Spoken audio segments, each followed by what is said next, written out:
Et yo les riders, c'est Emra Ride et j'espère que vous allez bien les gars, pour ma part ça va nickel. Aujourd'hui on se retrouve pour une nouvelle présentation de trottinette électrique. Et dans cette vidéo je vais pas vous présenter n'importe quelle trottinette électrique, je vais vous présenter la Anguat T1 3.0.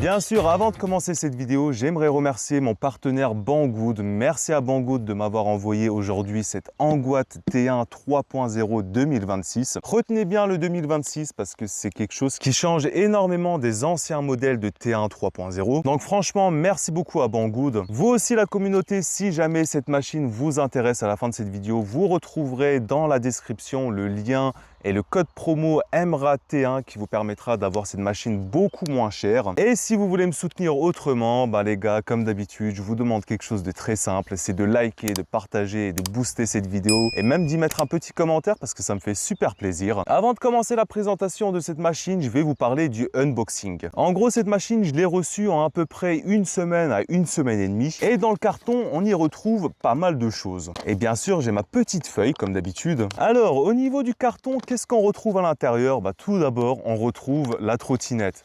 Et heureusement d'ailleurs, avec la trottinette, on y retrouve deux chargeurs de 67,2 volts et 2 ampères-heure chacun. On y retrouve également le garde-boue arrière à monter sur la trottinette. Vous allez voir, c'est très rapide à monter. Vraiment, il y a 3 vis à mettre et puis c'est tout. Nous avons également l'amortisseur de direction. Alors l'amortisseur de direction, c'est à vous de voir si vous voulez l'installer ou pas. Honnêtement, moi je l'ai installé comme d'habitude pour le confort utilisateur parce que de base, c'est une machine qui est très stable même sans amortisseur de direction, mais voilà, moi je suis quelqu'un qui préfère les directions assez dures. Nous avons également le manuel d'utilisateur. Bon, celui-ci est très simple et très basique comme d'habitude. Vous retrouvez tout ce qui est P-menu, les réglages de la machine, etc.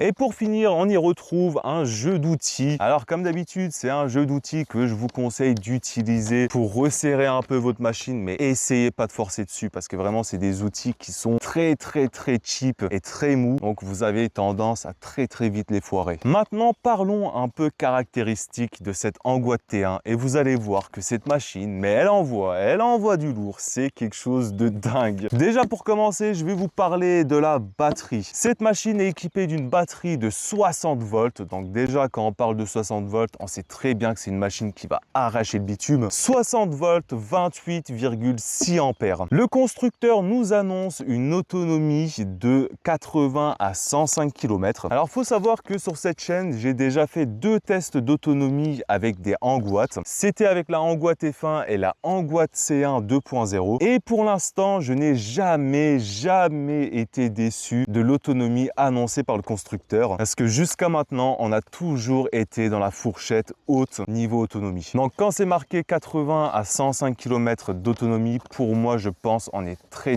proche des 90 km. Bien sûr, ça c'est bridé et dans de très bonnes conditions. Sinon, on met combien de temps à charger une batterie aussi grosse? Alors, tout dépend de vous, tout dépend de si vous utilisez les 2 chargeurs. Si vous utilisez les 2 chargeurs, vous allez mettre entre 7 à 8 heures de charge, vu que la trottinette, elle va charger en 4 ampères. Et si vous voulez préserver votre batterie au maximum, vous pouvez charger avec un seul chargeur. Donc, bien sûr, la charge sera beaucoup plus lente et elle mettra entre 13 à 14 heures. Parlons maintenant des moteurs et des performances de cette machine. Sur ce bolide, nous y retrouvons 2 moteurs à l'avant et une à l'arrière, de chacun 3000 watts, ce qui vous donne un total de 6000 watts et ça couplé à 2 contrôleurs de 45 ampères chacun. Cette puissance vous permet normalement d'atteindre les 75 à 85 km/h sur voie privée bien sûr et vous permet également de monter des côtes jusqu'à 50 degrés. Au début de la vidéo, je vous avais dit que le 2026 était très important. Faut savoir que la T1 3.0 2026 est vachement différente des anciens modèles de T1. En gros, sur cette machine, vous y retrouvez le bridage rapide. En gros, c'est un bridage de puissance qui vous permet d'atteindre les 25 km/h maximum, comme la loi l'impose bien sûr. Par contre, voilà, vu que c'est un bridage de puissance, vous n'aurez pas la même puissance que si vous êtes débridé mode 3 en mode sport. Bien sûr, c'est normal. Parce que ce bridage de puissance, en gros, vous bride les moteurs à 250 watts par moteur, en gros 500 watts au total. Alors, c'est vraiment pas fulgurant, mais au moins, on a un bridage très rapide. I believe I can fly. Ah, ma feuille qui se barre. Oh là là, viens là, toi. Au niveau des pneus sur cette machine, on est sur des pneus de 11 pouces tubeless. Et ça en full crampon, là, vraiment. Avec ça, tu peux t'amuser en off-road si tu as envie de t'amuser en off-road. Bien sûr, on y retrouve également deux freins à disque hydraulique de la marque d'Island, comme d'habitude. C'est des freins qui fonctionnent très très bien. Alors, c'est du simple piston, donc voilà. Mais ça fait très très bien le taf quand même. Vous avez également les freins électroniques. Ça, c'est à vous de voir si vous voulez l'activer ou pas. Vous pouvez l'activer directement dans le mode menu de la machine. Et écoutez, pour la suite de la présentation, je vais vous prendre sur le torse en espérant que ma DJI ne surchauffe pas parce qu'aujourd'hui c'est assez compliqué, surtout par 31 degrés. Donc on va y aller. Bon, avant d'aller en test les gars, j'aimerais vous montrer un peu la beauté de cette machine. Déjà ici sur le caoutchouc, on a marqué en gros Anguat T1. Alors c'est un caoutchouc de plus basique vraiment, mais ça fait très bien le taf. Ça grippe très très bien. Maintenant il faudrait tester sous la flotte ce que ça donne. Ensuite, regardez-moi l'amortisseur de direction. Comme dit, l'amortisseur de direction, c'est à vous de voir si vous voulez l'installer ou pas. Personnellement, comme dit, je l'ai installé pour le confort utilisateur, mais voilà, je l'ai clairement pas mis au maximum. Je l'ai mis à 10 crans sur 30 si je dis pas de bêtises. On va aller voir un peu niveau suspension ce que ça donne. Alors à l'avant de cette machine, vous avez une très très grosse fourche comme ça en T avec des suspensions hydrauliques, deux suspensions hydrauliques à l'avant. C'est magnifique, vraiment. Je kiffe cette machine parce que déjà, regarde-moi la qualité. On a une finition avec du rouge par-ci par-là, du rouge bien pétant. En plus, c'est vraiment le genre de rouge que je kiffe. Et à l'arrière, au niveau de la suspension arrière, qu'est-ce que ça donne? On est sur une suspension hydraulique, j'ai l'impression. Après, je ne saurais pas vous dire plus, mais je pense que c'est hydraulique vu que c'est complètement fermé. Après, au niveau des freins, comme je vous ai montré tout à l'heure, voilà, on est sur des freins simple piston de la marque d'Island. Les deux freins sont du même côté. Niveau pneus, comme je vous ai dit tout à l'heure, on est sur des pneus à crampons off-road. Alors vraiment, c'est des pneus, mais ils sont énormes les crampons. C'est vraiment quelque chose d'assez dingue quand même. Vous allez voir, c'est des pneus qui font énormément de bruit. Et c'est des pneus qui ont tendance à vachement burner, surtout avec la puissance de cette machine en débridé. Et vu que c'est des pneus qui n'ont pas beaucoup de grip, vu que c'est du off-road, ça s'use assez vite. Sinon, je vais vite fait vous montrer les différences avec des anciennes T1. Comme je vous ai dit, cette T1, c'est la T1 3.0 2026. Donc, il y a quand même beaucoup de changements. Déjà, le premier changement que je peux vous montrer, c'est les clignotants qui sont juste ici. En gros, c'est des clignotants qu'ils ont décidé de mettre sous les freins. Alors, c'est des clignotants qu'on voit super bien, vraiment de loin. On peut faire le test. De loin, on les voit, mais de dingue. Là, je m'éloigne au maximum et on les voit super bien. Vraiment, là, il n'y a rien à dire sur ça. Par contre, au niveau de l'arrière, ils n'ont toujours pas changé. On est toujours sur des clignotants rouges à l'arrière. Ça, c'est bien dommage. Honnêtement, ça aurait été super cool qu'ils changent les clignotants rouges à l'arrière pour du orange. Ça aurait été un peu plus cohérent selon moi. Là, je vais allumer les phares. Et bien sûr, quand on allume les phares, vous avez les deux petites LED du bas qui sont allumées. On continue avec les phares allumés. Et vous avez également des LED sur le côté avec marqué Anguat T1. Comme dit, la deuxième différence sur cette machine, c'est le bridage rapide. Alors le bridage rapide, je vous montrerai tout à l'heure comment on fait. Je ne vous montrerai pas comment on débride cette machine aujourd'hui, que je vous montrerai comment la brider, mais je ne vous montrerai pas comment la débrider parce que c'est pas du tout la même manipulation. Enfin voilà, je pense qu'on a fait à peu près le tour de cette machine. Nous avons également le garde-boue à l'arrière qui est en métal et qui est très très bien incliné. Ensuite, en vrai, on a fait le tour. Vraiment, cette machine est magnifique. Ah, attendez, je vais vous montrer le tableau de bord. Bon, c'est quelque chose qu'on a déjà vu. C'est pareil sur toutes les Anguat. Alors, pour commencer, de ce côté-là, on a le Komodo qui vous permet d'allumer les phares, de les éteindre. Vous avez le plus, le moins pour augmenter ou descendre la vitesse. Vous avez le bouton d'extinction. Vous avez le SE qui vous permet de passer en mode économie ou bien en mode S, en mode sport. Vous avez le klaxon. le klaxon qui est quand même vachement énervé. Voilà, il est très énervé.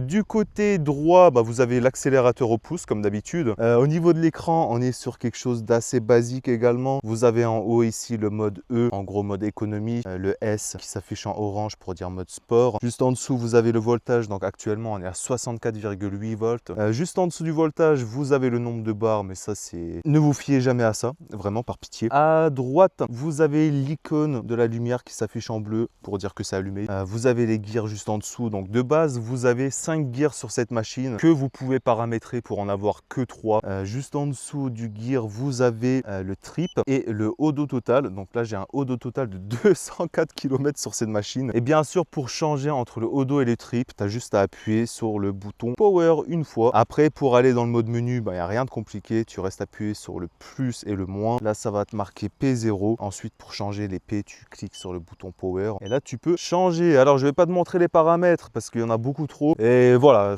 tu regardes, si jamais tu as la machine, tu peux regarder directement dans le manuel d'utilisateur et tout est déjà écrit dedans. Bref, moi, je vais vous prendre sur le torse et on va pas trop tarder à y aller parce que la caméra, elle commence un peu à chauffer. Bon, bah les gars, c'est bon. Je viens de débrider la machine. Comme ça, bah, je pourrais vous montrer comment on la rebride tout à l'heure.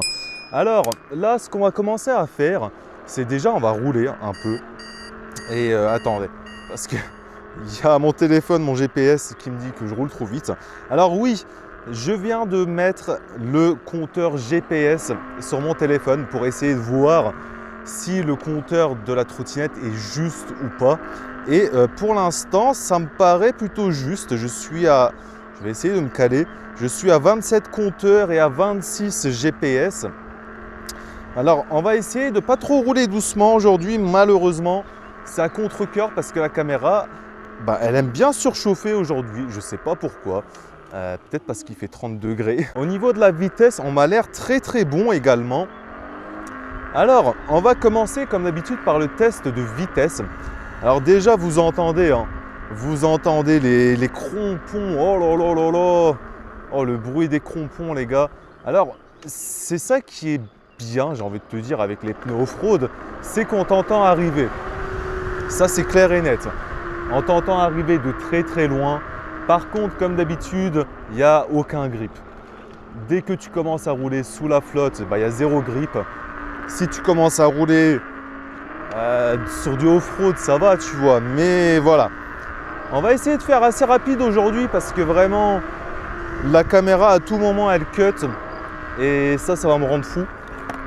Donc écoutez, je ferme mon casque. On va d'abord essayer de faire une petite VMAX. Ok, il n'y a personne. Allez, 3, 2, 1. Ouais. On est à 50, 60 GPS, 60 display plutôt.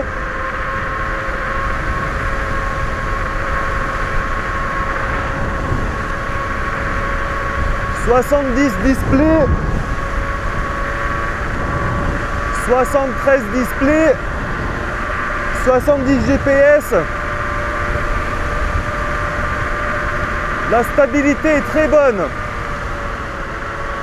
La stabilité sur la machine est très bonne.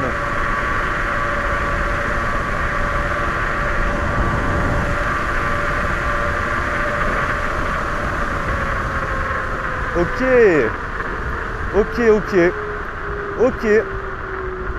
On est très bon, hein. On est très bon, les gars. Alors, je vous dis la vérité, j'ai fait plus de 200 bornes avec cette machine déjà. Comme d'habitude, vous savez, moi j'aime bien tester les machines avant même de faire la présentation, histoire d'être, de pouvoir tester, de tester la machine à fond. Alors, en 200 km, j'ai jamais pu faire plus de 70. Alors, je pense que tu peux faire plus si déjà tu changes tes pneus pour des pneus route. Parce qu'il faut savoir que les pneus off-road, malheureusement, ça a des crampons, donc ça fait beaucoup de frottement. Ce qui fait que tu peux avoir une meilleure VMAX avec des pneus route. Voilà. Donc moi prochainement, de toute façon, je vais passer sur des pneus route avec cette machine. Et on va refaire une accélération. Mais vraiment, niveau accélération, on est sur quelque chose de très puissant. Après, on est sur du 6000 watts.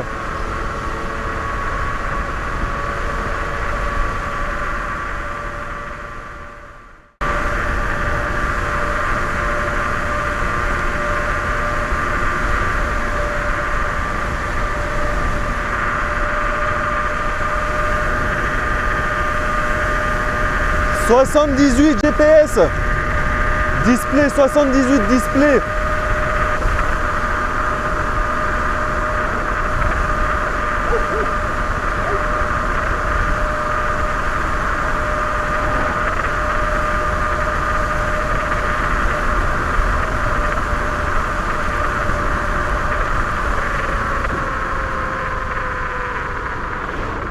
Waouh!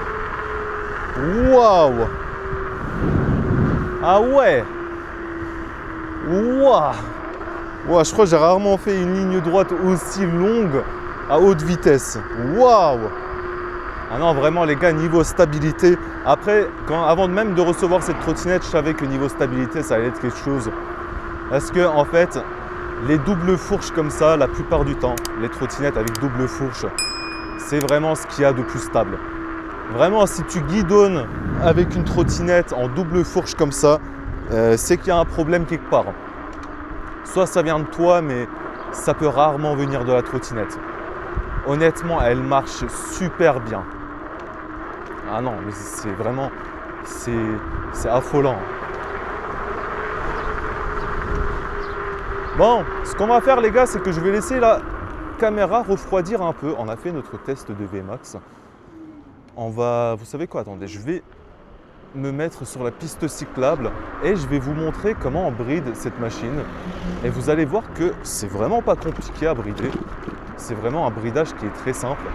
Après, comme dit, hein, je vous montrerai pas comment on la débride. Parce que voilà, j'ai pas envie d'avoir de soucis, j'ai pas envie que ça me retombe dessus par la suite. Donc voilà, je vous le montrerai pas, il y a certains youtubeurs qui vous le montrent. Personnellement, je ne vous le montrerai pas. On va se mettre à l'ombre et je vais vous montrer comment on la bride. Alors c'est ça qui est cool, c'est ça qu'on reprochait beaucoup à Angoat avant, c'est que le bridage était très très lent. Parce que vraiment, il fallait éteindre la trottinette, il fallait tenir le pouce sur l'accélérateur, le frein, passer le badge, machin et tout. Tu en avais pour 10 minutes à la rebrider. Donc, en cas de contrôle, bon, tu t'en doutes bien, c'était assez chiant.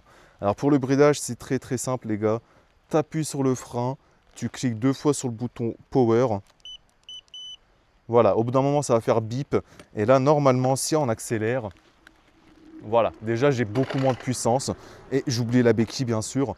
Alors, au niveau du bridage, j'ai remarqué que tu sois en mode éco vitesse 1 ou que tu sois en mode sport vitesse 3, il n'y a rien qui change. Voilà, c'est la même puissance.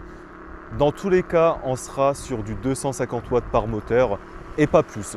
Et ça, n'importe ton mode de vitesse, n'importe, voilà, tout court. Allez les gars, on va se retrouver au prochain test. On va faire les tests d'escalier, ensuite on fera le test de côte. Et pour finir, aujourd'hui, on va introduire un nouveau test. C'est le test off-road. On va voir ce que ça va donner 6000 watts en off-road. Allez, c'est parti. Bon les gars, ça y est, on vient d'arriver à la Côte de la Mort. On va d'abord commencer par la Côte de la Mort. On va commencer par le mode sport Gear 1. On va voir ce que ça donne et petit à petit on augmentera. Allez, 3, 2, 1. Alors déjà, tu sens qu'il y a de la puissance. On est à 25. On est à 26, ouais 27. Ok. On va passer en mode 2. Hop. Alors là déjà tu vois, tu as un peu plus de puissance. Déjà là la côte on est en train de la manger. Waouh, 45. Ok, 45 dans la côte. En mode 2. Et là j'ai envie de m'arrêter pour passer en mode 3. Et on va tester maintenant le mode 3. On va d'abord laisser passer le scooter. Et on va tester en mode 3 ce qui reste de la côte. En gros il ne reste plus grand chose. Mais voilà. Avec cette machine, vous pouvez monter des côtes jusqu'à 50 degrés, ce qui est juste phénoménal finalement. 3, 2, 1. Putain. Wow, wow. C'est bon, ça passe. Tu vois, là par exemple, le scooter, on va le graille. C'est dommage, il y a un virage. Sinon, on l'aurait graille.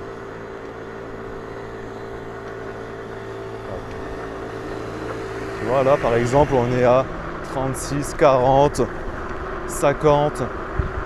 Pourtant, on est sur une côte assez vénère. Hein. On la monte à 50 la côte. Hein.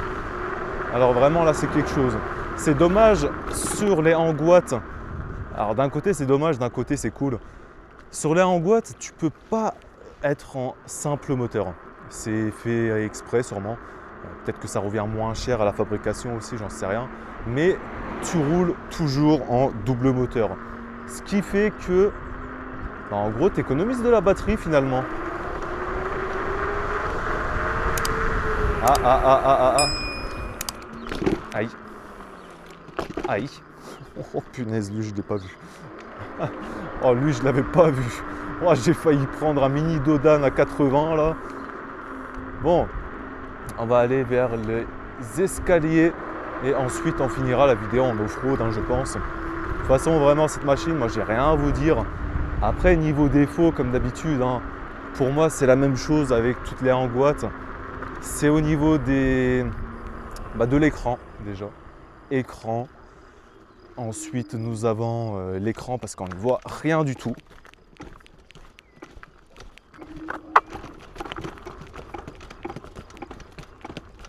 Alors, au niveau de l'amortisseur arrière, il y a quand même un tac-tac. Je sais pas si on l'entend. Je sais pas c'est quoi qui fait tac-tac comme ça. Mais à part ça, en vrai, ça descend très bien. L'amortisseur à l'avant marche plutôt bien. Alors voilà, c'est des amortisseurs qui sont vachement raides. Ça, on va pas se le cacher. C'est pas non plus, t'es pas non plus sur un tapis roulant. Ça, c'est clair et net. Mais voilà, tu vois, ça descend facile. Ça descend plutôt bien. Alors niveau amortisseur, comme dit, déjà à l'arrière, je sais pas pourquoi, il y a un truc qui claque. De deux, on est sur des amortisseurs qui amortissent bien, suffisamment.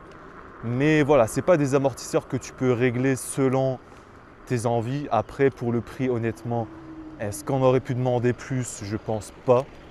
Donc, pour le prix, c'est très très bien. Mais voilà, sachez que c'est des amortisseurs qui sont quand même très durs.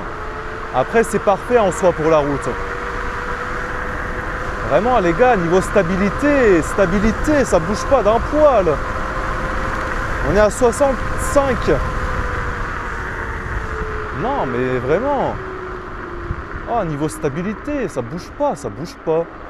Ah, je vous jure.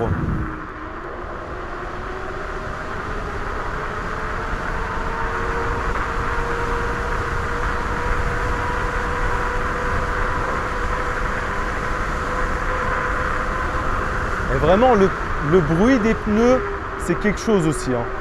Le bruit des pneus, c'est quelque chose. Après, bien sûr, j'ai oublié de vous le dire, mais attendez, je vais vous montrer quand même. Je suis un peu perdu aujourd'hui. Donc je suis un peu désolé, hein, je pars un peu en vrille dans ce test. J'ai oublié de vous parler du poids de la machine. Alors au niveau du poids de la machine, si je dis pas de conneries, on est sur du 46 kg. Et elle peut supporter jusqu'à 200 kg de charge maximum. Après, niveau pliage de la machine, hein, c'est comme tous les châssis du style. Il n'y a rien de compliqué. Regarde, je te montre ça tout vite. Regarde, t'enlèves le... Il s'enlève même très... Ensuite, tu as juste à tirer là vers l'arrière. Ou vers l'avant, je sais jamais. Oh putain, pourquoi j'arrive pas? Putain, attendez, j'arrive pas.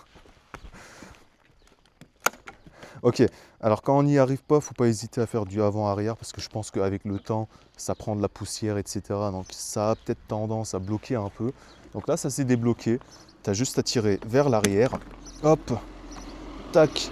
En plus de ça, juste en dessous, tu as des caoutchoucs pour éviter que le deck ne frotte le sol. Et là, normalement, voilà, tu vois, là par exemple, tu peux la soulever. Alors, c'est un gros bébé quand même. Hein. C'est un gros bébé, pense pas monter 10 étages avec ça. Si tu as un étage à monter, ça passe. Mais 3-4 étages avec ça, n'essaye même pas. Honnêtement, ça va plus te briser le dos qu'autre chose. Après, tu n'as rien à faire de plus compliqué. Tac, tu remets le loquet rouge. Et puis de toute façon, tu as une double sécurité. Et voilà. Et là, tu testes. Hein. Là, tu vois, il n'y a aucun jeu. Et là, tu peux repartir. Oh là là là là. Quand je te dis, les pneus off-road, ils font pas long feu. Oh là là là là là là. Ah non, ça marche, hein, vraiment ça marche de fou. Bon bah les gars, je viens de démonter la Angoite T1. Regardez, il y a toutes les vis ici. J'étais curieux de voir l'intérieur de cette machine. Alors c'est un nouveau format que j'aimerais mettre dans les vidéos présentations. Donc écoutez, j'ai juste à ouvrir le deck là. Ok. Ok, alors déjà sur le côté on a un joint, ok. On a les contrôleurs et le câble management est propre. Et ils auraient pu nous mettre une batterie un peu plus grosse. Regardez, il y a un sacré espace. Et au niveau de la batterie, on est sur des cellules 18650. On est bien sur un voltage de 67,2 volts maximum. Et il n'y a pas marqué... L'ampérage, j'ai l'impression. C'est la fameuse pastille qui devient rouge dès que ça prend l'eau. Bah écoutez les gars, c'est clean hein. Ici on a les contrôleurs, sûrement contrôleur arrière et sûrement contrôleur avant. Bien sûr séparés par un petit bout de plastique jaune pour éviter que la batterie elle surchauffe à cause des contrôleurs. Les câbles sont plutôt épais, bien protégés. Alors, c'est pas des câbles waterproof non plus. Hein. Après, pour le prix de la machine, fallait s'en douter. Mais ok, c'est plutôt clean en vrai l'intérieur. Je sais pas ce que vous en pensez, mais c'est plutôt clean. Ah, c'est cool. Non, franchement, c'est cool. Bon, c'est Angoite T1 3.0 2026. Qu'est-ce qu'elle donne en off-road? Allez, on est en mode sport, Gear 3. 3, 2, 1. Je me chie dessus, mais vas-y, go.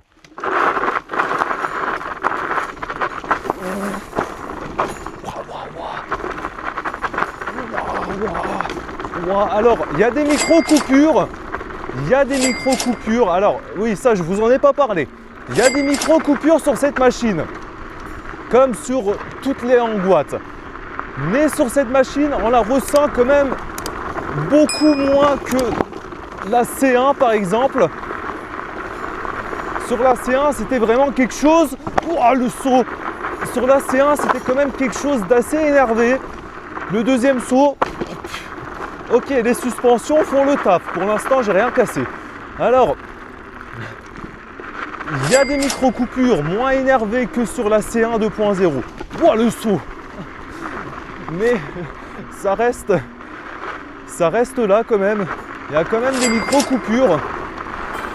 Et encore un saut. Ouf. Niveau off-road, bah ça marche bien. Ça marche très bien. Oh punaise, ça drift. Encore là, faut se dire que je suis pas chargé à fond. Ok. Waouh. Ouais, ça marche beaucoup mieux quand même que la C1 2.0. Il y a beaucoup moins de micro-coupures que la C1. Mais il y en a quand même, mais beaucoup moins énervé. Est-ce que c'est dû aux suspensions? Est-ce que c'est dû à autre chose? Je sais pas. Le comportement en off-road est très très bon. La maniabilité est très bonne de base. Aïe aïe aïe. Ça tape un peu.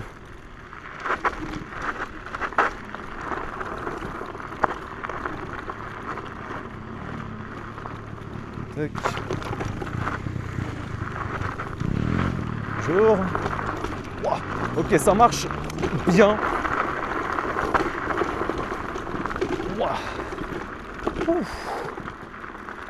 Waouh.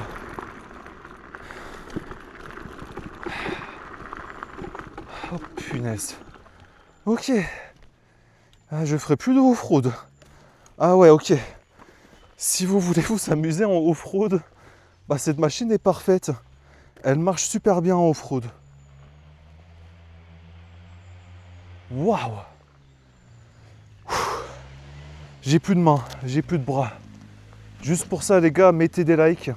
On va essayer de faire plus souvent des parties off-road comme ça dans les vidéos tests. En tout cas, je valide cette trottinette pour le off-road. Elle marche super, super, super bien.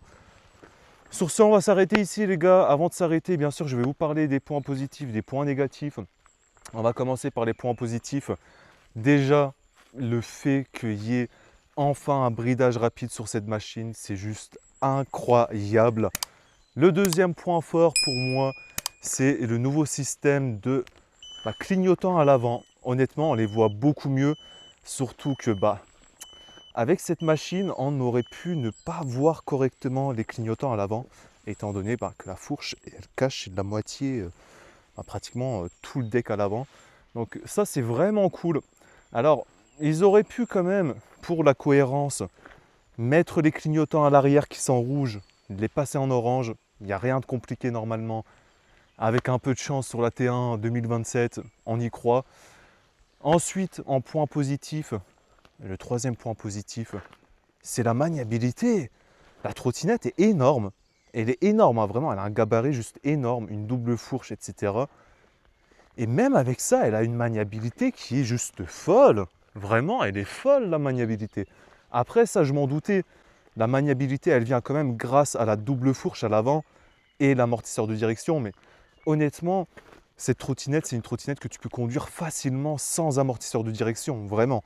Le loquet que j'ai mal rentré à sa place. Après, niveau point négatif, comme d'habitude, comme à chaque vidéo sur les hangouates que je fais, malheureusement, l'écran, là actuellement, on est à l'ombre, donc on le voit super bien. Mais dès qu'on est au soleil, comme tout à l'heure, moi je voyais que dalle sur l'écran. C'est pour ça que j'avais également activé mon GPS sur le téléphone, parce qu'on n'y voit rien.